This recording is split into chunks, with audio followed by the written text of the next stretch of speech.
আমরা ঘন ঘন শুনতে পাই আমেরিকা চালায় ভারত। ডোনাল্ড ট্রাম্পের মন্ত্রিসভা কি তাহলে মিনি ভারত? ভারতের প্রভাবশালী ব্যক্তিদের সঙ্গে ট্রাম্প প্রশাসনের সম্পর্ক, বিষয়টি বাংলাদেশের জন্য দুঃখজনক হলেও জেনে রাখা জরুরি যে কাদের নিয়ে এগোচ্ছে আমেরিকা, কাদের নিয়ে এবার তৈরি করেছে ট্রাম্পের মন্ত্রিসভা। এই চমকপ্রদ তথ্য জানতে হলে এই ভিডিওটি মিস করবেন না। বরাবরের মতো শুরু থেকে শুরু করা যায়। ট্রাম্প প্রেসিডেন্ট নির্বাচিত হওয়ার পর থেকেই তার মন্ত্রিসভা ও প্রশাসনে ভারতীয় বংশোদ্ভূতদের ভূমিকা নিয়ে চলছে নানা আলোচনা। ভারতের প্রধানমন্ত্রী নরেন্দ্র মোদীর সঙ্গে ট্রাম্পের সম্পর্ক এবং তার আশেপাশের ভারতীয়দের প্রভাব কিভাবে আমেরিকার রাজনীতিতে ভূমিকা রাখছে তা নিয়ে ধোঁয়াশা তৈরি হয়েছে। নবনির্বাচিত প্রেসিডেন্ট ডোনাল্ড ট্রাম্প হোয়াইট হাউসে বসার আগেই মন্ত্রিসভা ও প্রশাসন গুছিয়ে রেখেছিলেন, যাতে দায়িত্ব নেওয়ার সাথে সাথেই কাজে নেমে পড়তে পারেন। তাই ট্রাম্পের মন্ত্রিসভায় প্রভাবশালী ভারতীয় বংশোদ্ভূতদের কারা কারা জায়গা করে নিয়েছে ট্রাম্পের মন্ত্রিসভায় এবং এদের ব্যাকগ্রাউন্ড কি, অবশেষে তারা কোন কোন পদে জয়েন করেছে তা জানার চেষ্টা করব আমাদের আজকের এই ভিডিওতে। ট্রাম্পের মন্ত্রিসভায় মোট 6 জন ভারতীয় ব্যক্তি তাদের যোগ্যতার মাধ্যমে তাদের জায়গা করে নিয়েছে। ট্রাম্পের মন্ত্রিসভায় প্রথমে যিনি আসেন তিনি হলেন ক্যাশ প্যাটেল। তিনি 1980 সালে নিউ ইয়র্কের গার্ডেন সিটিতে জন্মগ্রহণ করেন। তিনি রিচমন্ড বিশ্ববিদ্যালয় থেকে স্নাতক পড়েন এবং ব্রিটেনের ইউনিভার্সিটি কলেজ লন্ডনের ফ্যাকাল্টি অফ ল আন্তর্জাতিক আইনেও তার ডিগ্রি রয়েছে।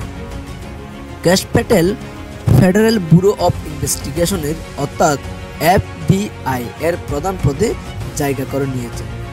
ক্যাশ প্যাটেল ট্রাম্পের খুব ঘনিষ্ঠ হিসেবে সুপরিচিত সবখানে।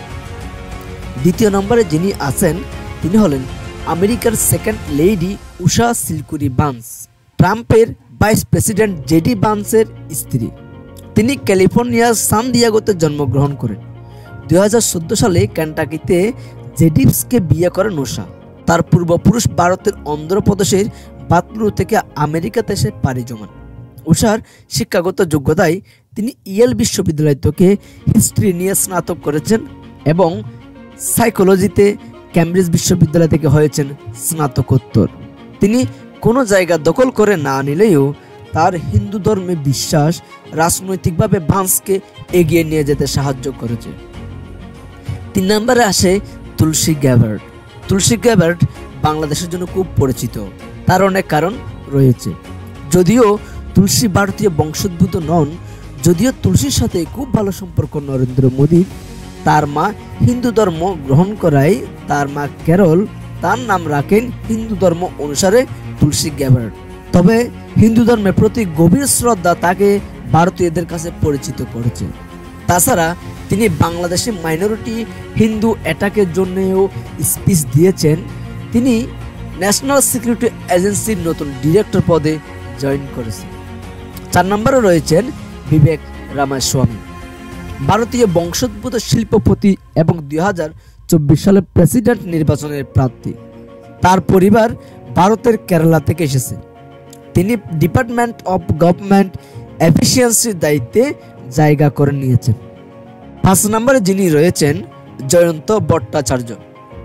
জয়ন্ত ভট্টাচার্যের শৈশব কেটেছে পশ্চিমবঙ্গের চন্দননগরে। তিনি national institute of health NIH এর ডিরেক্টর হিসেবে নিয়োগ পেয়েছেন। সর্বশেষ 6 নম্বরে যিনি আছেন তিনি শ্রীরাম কৃষ্ণন। শ্রীরাম আর কৃষ্ণকে একসাথে নিয়ে ফেলেছেন। তিনি মাইক্রোসফট, টুইটার, ফেসবুকের মতো প্রতিষ্ঠানে কাজ করেছেন। অবশেষে কৃত্রিম বুদ্ধিমত্তা আর্টিফিশিয়াল ইন্টেলিজেন্স সংক্ষেপে AI বিষয়ক উপদেষ্টা পদ নিয়েছে।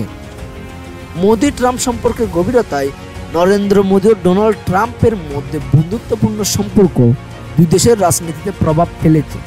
মোদি টুইটারে বারবার ট্রাম্পের সঙ্গে কাজ করার ইচ্ছা প্রকাশ করেছেন, যা ট্রাম্প প্রশাসনে ভারতীয়দের উপস্থিতি বাড়াতে ভূমিকা রেখেছে।